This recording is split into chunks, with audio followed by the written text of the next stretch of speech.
What's up, everybody? True Boxing here. Thank you for coming back to get hit with the truth.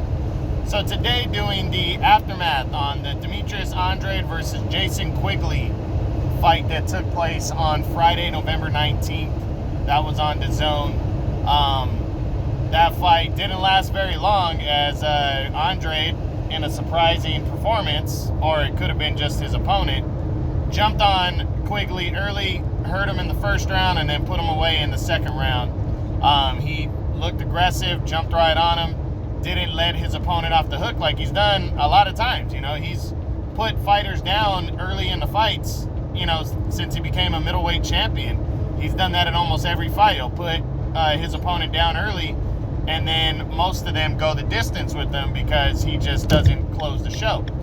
Well, he made a statement and closed the show against Jason Quigley, dominating and scoring a second round TKO. Now, again, you know, me personally, I don't feel like Jason Quigley's a legitimate quote-unquote threat because, excuse me,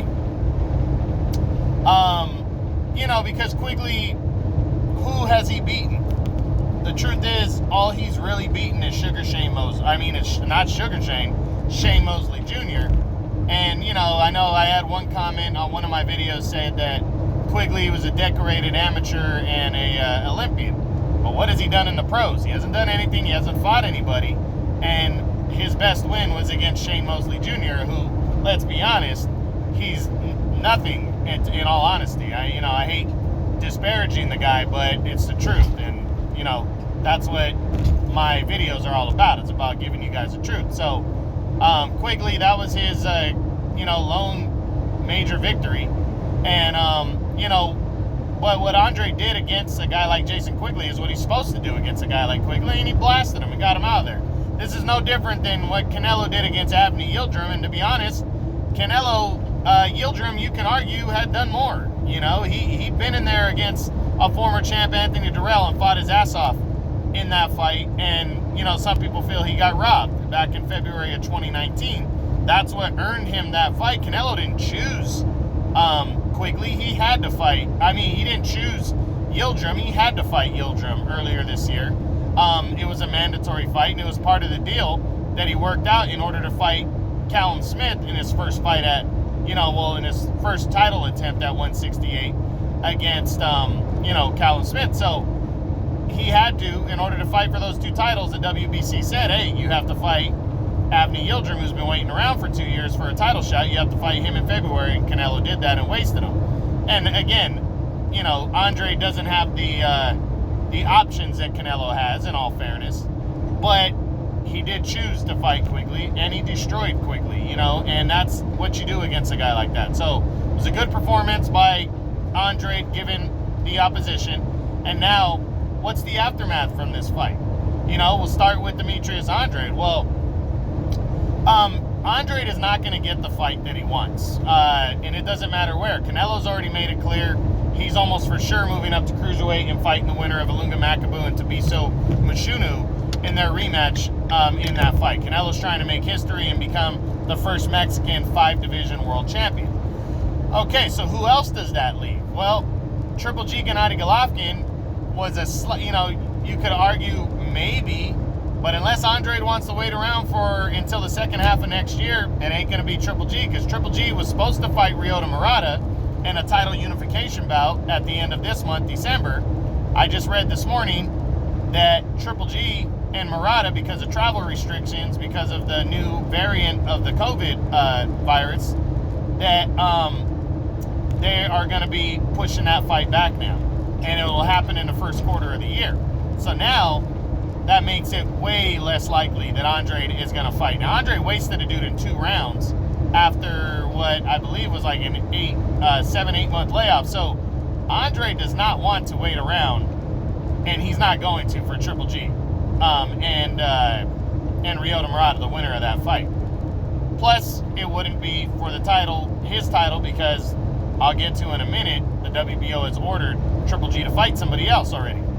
But any other big name options? Jermall Charlo, not likely. Charlo has wanted nothing to do with this fight for a year or two now. I doubt that is going to change anytime soon.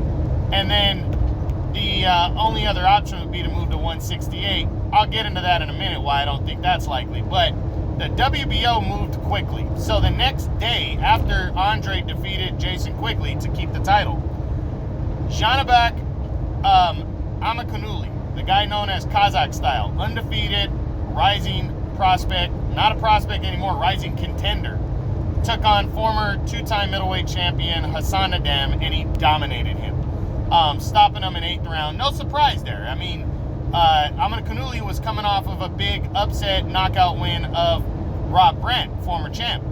And he took on, but Brandt wasn't a faded champion.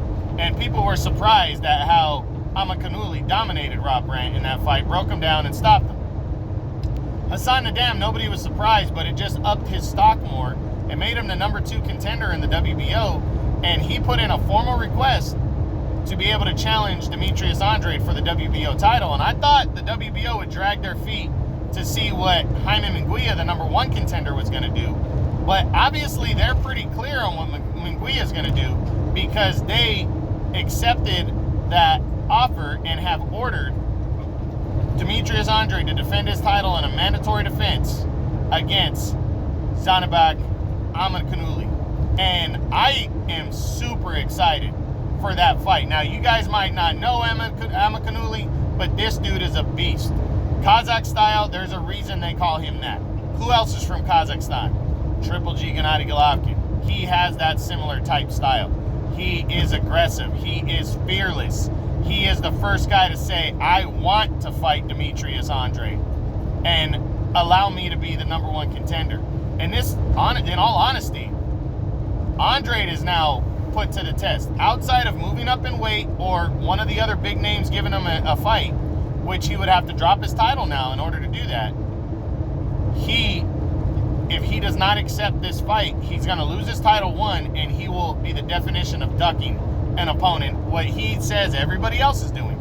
So he is pretty much going to have to fight Janibek Amakanuli in his next fight, unless he moves up to become the mandatory challenger for Canelo at 168. But I think all the governing bodies at 168 are going to allow Canelo to make an optional, to move up in weight, capture another belt, and see if he's willing to come back down to 168 after that. And that's very possible, because Canelo, that's the only place he holds world titles right now. But also, he's only moving up to about 180 pounds for his cruiserweight showdowns. Not like he's gaining all the way to 190 plus. 168 wouldn't be too hard for Canelo to move back down to if he's only fighting at about 180 for that cruiserweight contest. So I am very much so looking forward to seeing what Andrade does, if he's going to accept this. Because I don't really think he has any other choice. None of the big names are knocking on his door calling out his name. And 168 doesn't look likely right now, because the only option he would have would be to move up and become the mandatory challenger. And, I'm sure he could probably fight somebody else for an interim title while he waits around for Canelo at 168, but that'd be the only other option that Andrade could take. And I think he's in a corner right now. And I think he needs to get himself out of the corner by fighting.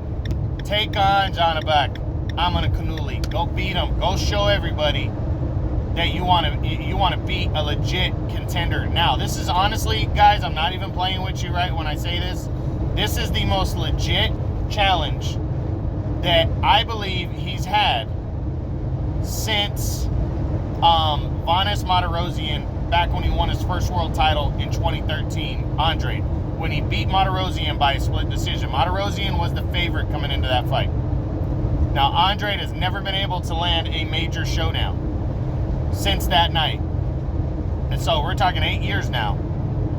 And I honestly believe that this is the most serious challenge that he's faced since that night against Martirosyan. So this is, it's going to be interesting to see if he accepts the WBO's order or if he gives up his world title. But I hope he accepts it, because I would very much like to see that fight right there. Now, the aftermath for Jason Quigley from this fight. Well, not much. I mean, he's just going to go back to where he was. He didn't do himself any favors with getting his ass whipped like that. He didn't do himself any favors He's not going to be anywhere close to the top 10. Maybe he can earn some, gatekeeper points. Like, hey, you got to fight me. I fought for a world title before. Guy's going to look at him as a stepping stone type guy. That might get him some decent-sized fights, maybe a title shot later on down the road, but he's definitely going to have to go back to the drawing board and start over after that fight. So that's pretty much it. That's the aftermath of the WBO middleweight championship fight between Demetrius Andrade and Jason Quigley that took place on Friday, November 19th in the main event of a DAZN card. And that saw Demetrius Andrade score an impressive second round TKO victory. I hope you guys enjoyed it. True Boxing, you've been here with the truth.